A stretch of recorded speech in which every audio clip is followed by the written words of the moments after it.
So hi guys, so today I went out quickly and shot a quick video as you can see here, and basically it's shooting with the panorama mode on the RX10 Mark IV. As you can see, I'm just swapped into panorama mode here, and unfortunately it is JPEG only, and you have two options, standard and wide. Standard gives you obviously a standard width or a particular angle. If you go wide, it goes a bit wider, so it gives you a really long, thin, wide looking image. There's one way of actually doing it, as you can see here, and I've ruined this one because my light meter took the reading and I locked it over in the trees there, so the exposure is too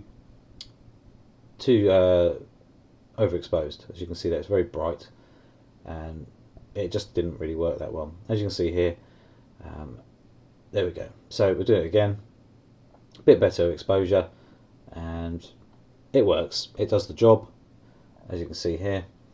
Going through, have a look there. So looks pretty nice.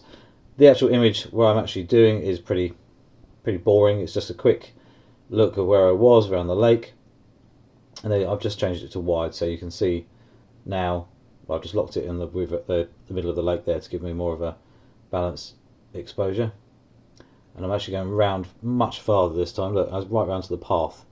In fact, I actually stopped moving and it didn't do the whole thing. As you can see there on the right hand side, I could have gone further, but I sort of hesitated and stopped moving. So anyway, if you then change your direction, and I tried up first, which is actually not the right way because I wanted to go from left to right. So if you set that to down, it means you can go from the left to the right, and you rotate the camera around, and basically now I can go across like so. And what I'm doing then is actually utilising the whole sensor, not just the in that way. So you get a lot wider, a lot bigger image, which works pretty well. So you can see there, rotate it again, and I don't know what I'm doing there.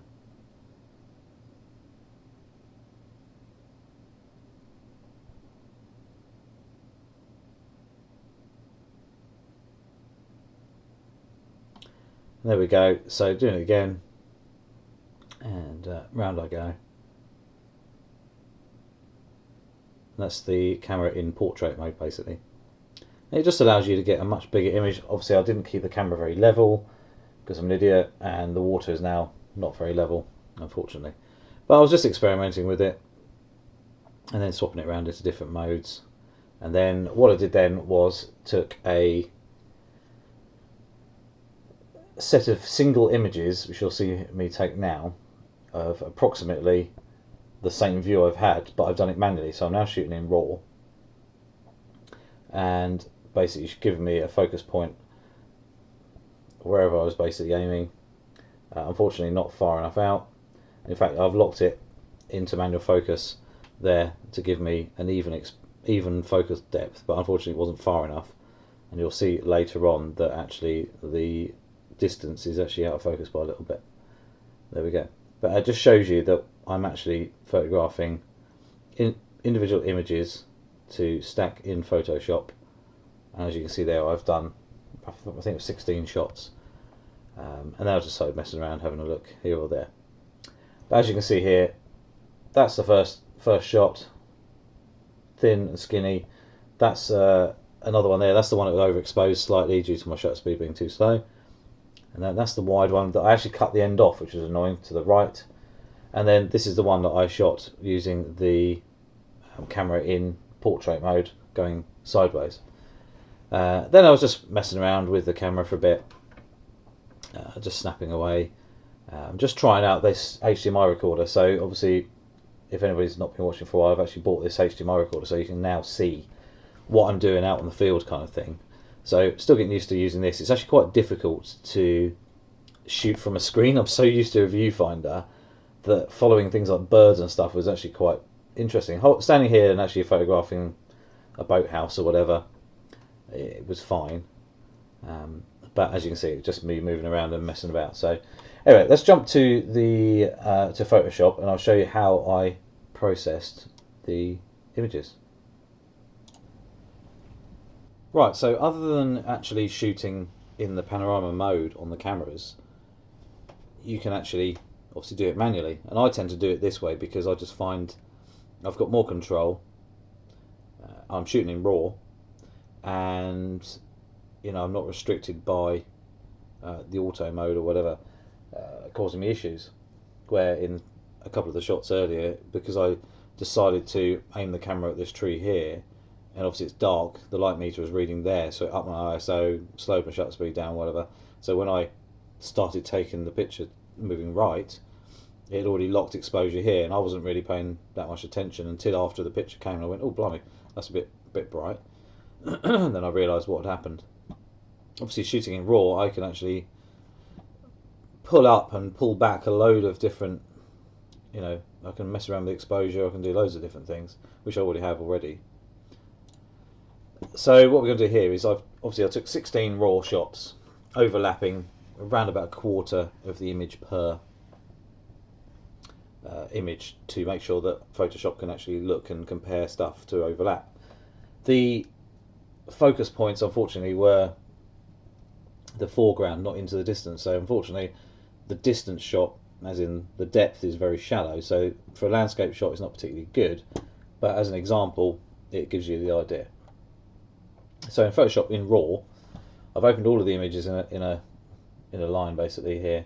What I'm going to do is going to right click on one of them. I did the first one. I'm going to click select all, and I'm going to right click again, and down here is sync settings. You can basically choose loads of stuff here, but I've left it as is. I'm just going to click like that, and it's literally just now changed everything to match.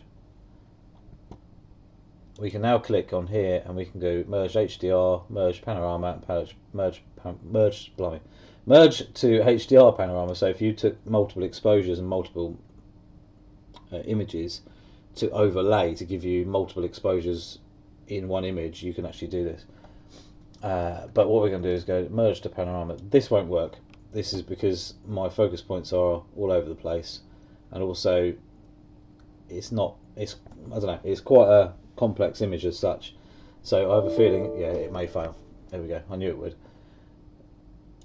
Because I don't normally do this, so what I'm going to do is we're going to open all of the images, and I normally do it manually, as in what I'm just about to do, just because it's more reliable, generally does a better job, and that's why it's in Photoshop fully. So Photoshop itself has got a lot more power than just the sort of bridge side of the raw Photoshop RAW kind of thing. So and also you can do this with any camera you like. It doesn't have to be an rx10 or a7R4. But as you can see here, my foreground images, I'm focused basically down on the ground, so basically it's just focused there. So that's the strongest image sort of quality that the camera is going to pick up on. So anyway, we're going to go File now, and we're going to go down here, and you've got Scripts. So you go to Scripts, he says, and then go to Load File into Stack. We then go and add Open Files. We click that bit there. These are all the files that are up here, open. Now we click Attempt to automatically align source images, and that's basically going to try and stick everything together as the image we want. There's a few There's a few different ways of dealing with the image that it's going to make in a second. Is quite often it might be a little bit messy, and it might bend stuff because of the way the camera was aimed down compared to being aimed sort of horizontally or level as such. So things distort. So things like walls or fences or things like that may look bent, which you can obviously sort out in Photoshop later if you want to, or you could just crop them out. So depending on what things look like, we will yeah, okay, so we've got down here already, we've got this bit here that needs to be dealt with. So that won't align up properly. We can do another realignment, so we can go edit, and then no, sorry, hang on. We need to highlight all of the images first. So we go Shift and then click on the top one there. Now we've highlighted all of these files or layers. Then we go click edit again, and then we go auto align layers. Sometimes the second auto align will sort it out. So I leave it on auto most of the time, but certain things you may need to sort it out. So we'll click on yeah, and it may fix that. We'll see. It may make it worse, but to be honest, I'll probably end up cropping that out because it's a bit of an eyesore. No, it didn't do anything. So we'll just go back one. It sort of stretched the image, I think, actually. Yeah. We'll leave it back as the original. And what we're going to do is, right, there's two different ways of doing this. So now we've got the image set, we can actually go edit again, and then we're going to go auto blend layers, and this will actually finish the image. If I just leave it as seamless tones and colors, it will literally just do the image itself. If I click on content aware, fill transparent areas, it's going to fill all these areas around the outside that you can see I've got little boxes in, and try and match what it looks like. It's really funny sometimes, it looks horrendous, so we click it anyway and it will do its job. Might take a few seconds, but it'll either make it amazing or it'll make it look horrendous. And you know, I rarely do it because I normally just pull things out and drag it away, which I'll show you how to do in a minute. It's very easy. It also gives you quite a bit of control. So it's just doing it now, and we're looking at a 1.5 gigabyte image at the moment. Yeah. Here we go. So it's now doing the filling bit. So it's done the main picture itself, and now it's doing the fill.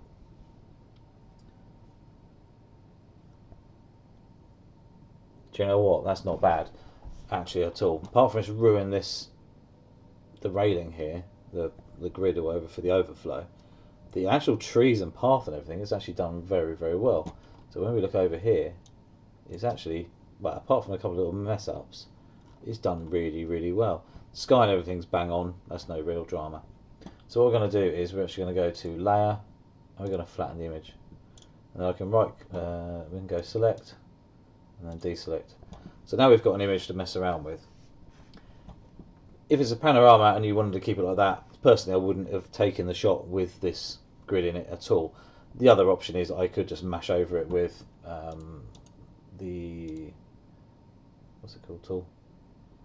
Clone stamp tool. So we could literally just take some of this stuff over here and literally just colour it in so it disappears, and then you'd never know the grid was there, and it just looks a bit like a, you know, it looks like it was there. In fact, we could probably just leave it like that, to be fair. A little bit of the water.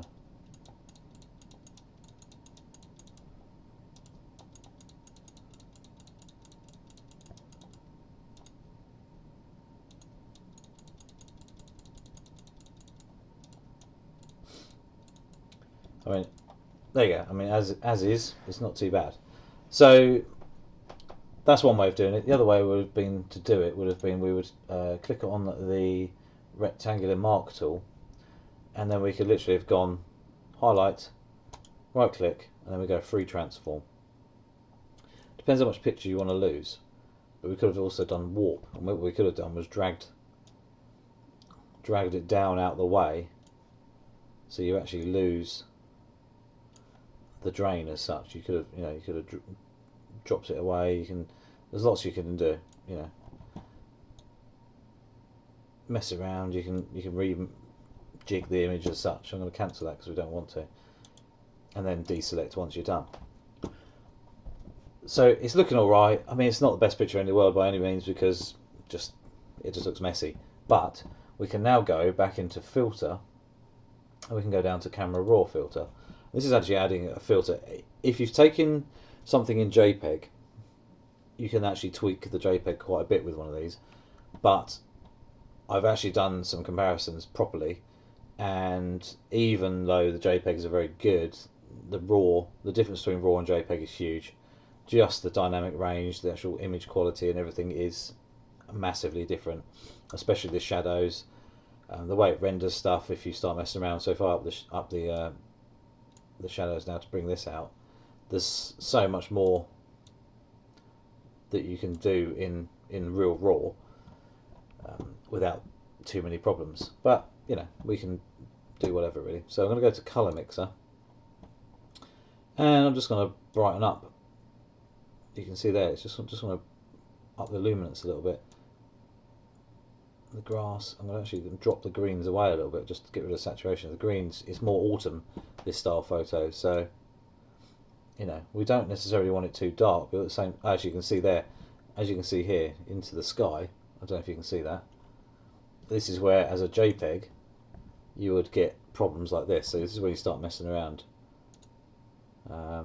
It won't cause you so much of an issue as a RAW, but you know, obviously that is, it's a multiple shot, stuck shot as well, isn't it? So we can just check colours and luminances and stuff like that. So I'll bring that up, go back to basic, and we can start cranking up the clarity. If you want to go nuts on it, you can. I'm just going to show you what I might have done to the image, just mess around with the images themselves. In fact, I don't like it quite as strong, so actually dropping the contrast is actually quite nice. Like I say, not a perfect image at all. I mean, even the saturation. Or do we just go black and white? No. Don't know. Anyway, we'll open the image. That's the original image once it came up, and that's what it looks like after. Like I say, it's not the best image by miles. It's just a snap at the end of the day, but it shows you how you can actually do a panorama shot quite easily, taking 16 shots, for example, looking from left to right, starting at the top or the middle, working your way up and under, and then removing something out of shot that ruined the shot, really, like the drain cover thing, for the overflow. But you can get rid of it quite easily. Obviously I haven't done a particularly good job, but it kind of gives you the idea. Unfortunately, like I say, the focus points were here here in the foreground rather than the distance, so as you can see there, even the RX10, the depth is very shallow, so it's out of focus, not particularly nice, where ideally you want it, you know, mid-range, so you get pretty much everything in focus from the foreground to the background. But that's just the way it is. Yeah, so obviously with the panorama settings on the camera, it does allow you to do quite a bit, but it's all done in auto. It's for ease of use, it's for everyone to use, and you know, it works very well for what it does. But for me personally, I take more of a technical point of view, and I'll do more shots, because at the end of the day, the panorama option in the camera is basically taking one line of images rather than me taking multiple lines. So I've taken sort of 3 lines here of shots, so starting at the top left, running across, and then middle, running across, and then lower, running across again. So that gives me a little bit more image to play with. Also the megapixel side of things is, obviously we haven't really done much with this, but basically, what is it? What even is that? That is, as an image, is 14720 times by 6960. That gives us a 102 megapixel image. So you could print that rather big. If I had taken it properly in the first place, that would have given us a really, really large image. So you can do some amazing stuff with the cameras we have, and to give you a view like that is awesome. Otherwise, the panorama shot, which is, yeah, let's have a look. How long does that work? Let's have a quick nose. So what is the dimensions on this one? So that is basically, so one of the other panoramic shots I took, which was the auto one in the camera, was 5536 times by 2160, which basically gives us a 12 megapixel image. So yeah, it's much smaller. Is that right? Yeah, it is. Yeah, much smaller as an image. So depending on what you want to do, like I say, with this we've got plenty of cropping ability. Obviously ignore the fact the picture's out of focus, but I mean, you've got tons of resolution there to mess around with. So it depends on what you want to do. End of the day, totally up to you, but I just thought I'd show you 2 different ways you can utilise panorama in camera or out of camera as such. Other than that, any questions, feel free to ask. If you know any other ways of doing something, feel free to comment below. And don't forget to click the subscribe button, little notification bell as well. If you'd like any help with anything or any ideas you've got that I could have a mess around with, feel free to leave comments as well. And I'll do my best to have a go and have a play. And I'll see you soon.